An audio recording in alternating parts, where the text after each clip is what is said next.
নজর রাখবো পরবর্তী খবরে। ফের এসআইআর আতঙ্কে আত্মহত্যা। বাংলায় মুর্শিদাবাদের কান্দিতে এসআইআর আতঙ্কে আত্মঘাতী। কীটনাশক খেয়ে বছর 55-এর মোহন শেখ তিনি আত্মহত্যা করেছেন। আরো জানাবেন, ফোন লাইনের সঙ্গে রয়েছেন প্রতিনিধি অভিজিৎ ঘোষ। অভিজিৎ, দেখো শুভাঙ্গী, একদমই ঠিক কথা যে পরিবারের পক্ষ থেকে যে মারা গেছে মোহন শেখ, কান্দি পৌরসভার 12 নম্বর ওয়ার্ড বাগডাঙ্গায় বাড়ি মোহন শেখের। পরিবারের লোকজন কিন্তু অভিযোগ করছে যে এশার আতঙ্কেই কিন্তু সে আত্মঘাতী হয়েছে। কারণ 2000 সেই যখন গত 3 দিন আগে জানতে পারে যে 2002 সালে যে প্রিভিয়াস রেকর্ড যখন সে জানতে যায় স্থানীয় বিএলওর কাছে, সে কিন্তু জানিয়ে দেয় যে 2002 সালে তার নাম নেই ভোটার লিস্টে। এরপর কিন্তু বিভিন্ন অনলাইনের দোকান এবং বিভিন্ন প্রশাসনের ব্যক্তির কাছেও তিনি কিন্তু যোগাযোগ স্থাপন করেন যে 2002 সালে তার নাম রয়েছে কিনা।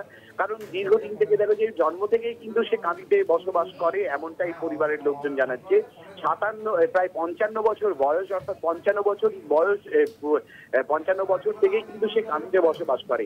এর মাঝে হঠাৎ করে নাম যেহেতু 2002 সালে ছিল না তার, এই নিয়ে কিন্তু আতঙ্কগ্রস্ত হয়ে যায় এবং পরিবারের লোকজনকেও কিন্তু বারবার বলে এবং আশপাশে যার লোকজনকেও কিন্তু বারবার বলে যে তাকে দেশ ছেড়ে চলে যেতে হবে। এই আতঙ্কেই কিন্তু সে আজকে সকাল 10:30 নাগাদ কীটনাশক খায় এবং তার মৃত্যু হয়।